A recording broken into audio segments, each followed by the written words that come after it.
The whole nation has been talking about the poisoning that's gone on in Flint, Michigan there. Yeah. There's been relatively little coverage, though, about the poisoning connected to DuPont and the tainting of water supplies. You've been on top of that case. So I'm wondering, Mike, why don't you care about the people of Flint, Michigan?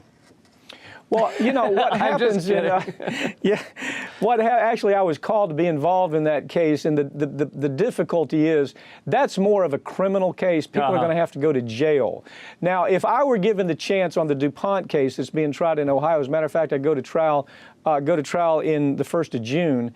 If I were given the choice, do I put the CEOs and the people who poisoned 70,000 people, do I put them in prison, or do we try to get money damages? All day long, if you said to me, what's the choice? I say, put them in prison. That actually changes things. Right. When people go to prison, it changes things. When I hit them for a big verdict, they don't care. When the federal government finds them for whatever their wrongdoing is, they don't care. This is a company who knowingly poisoned. I do not overstate that a bit, Lee. They knowingly poisoned 70,000 people by way of their drinking water, by way of their air. Those 70,000 people, you know what?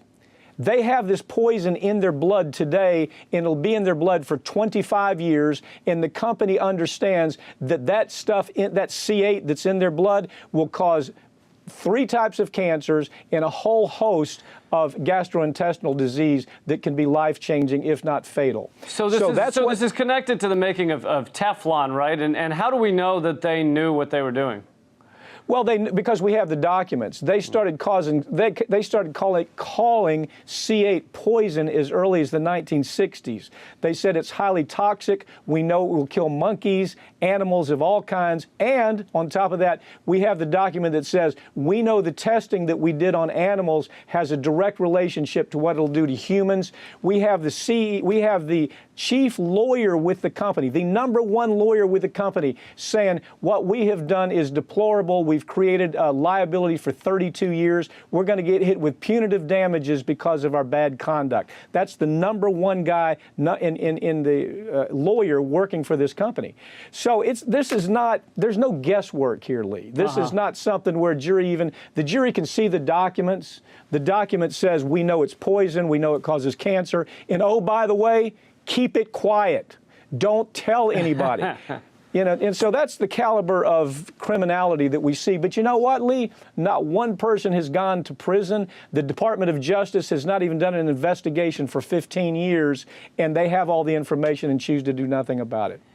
Yeah, I think you're absolutely right that without jail time, I mean, usually these settlements are practically like a parking ticket for some of these guys. I mean, Goldman Sachs paying $5 billion for their role in the 2008 crisis, and it's a slap on the wrist. It means nothing to them. It basically encourages the behavior because they know what the cost is, and the cost is not that great.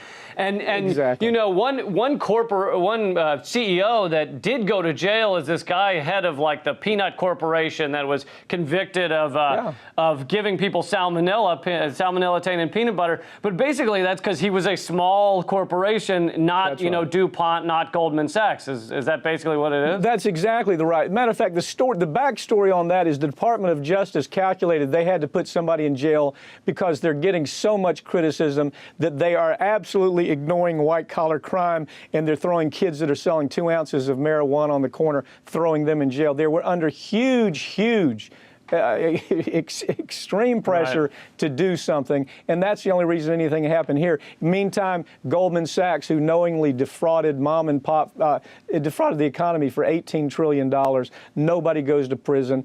In this particular DOJ, under the leadership of Loretta Lynch, has done nothing any different than Eric Holder, which was let them go. Simply find them. And what we see in the documents, this is astoundingly, what we see in the documents on all of these corporations, just like DuPont, they say we can poison and we can kill X number of people and it'll cost us $2 or $3 billion. But in the meantime, we're going to make $40 billion. So it's a pretty good risk for us. That's what we see constantly with these companies, whether it's pharmaceuticals, whether it's whatever it is, we see it all the time. So to tie these two major main topics we've been talking about together with our last 45 seconds here, Is the root of all this problem, is it money in politics? I mean, these corporations get away with all this bullshit because they own our politicians. It comes down to money in politics? It comes to that, and it comes to the very person, the only person that might change things, may not have a chance to do anything because of the established Democrats don't want him there because they owe so much to Wall Street. They own so much to the Chamber of Commerce and corporate America. Thank you for all your brilliant truth bombs that you laid down once again.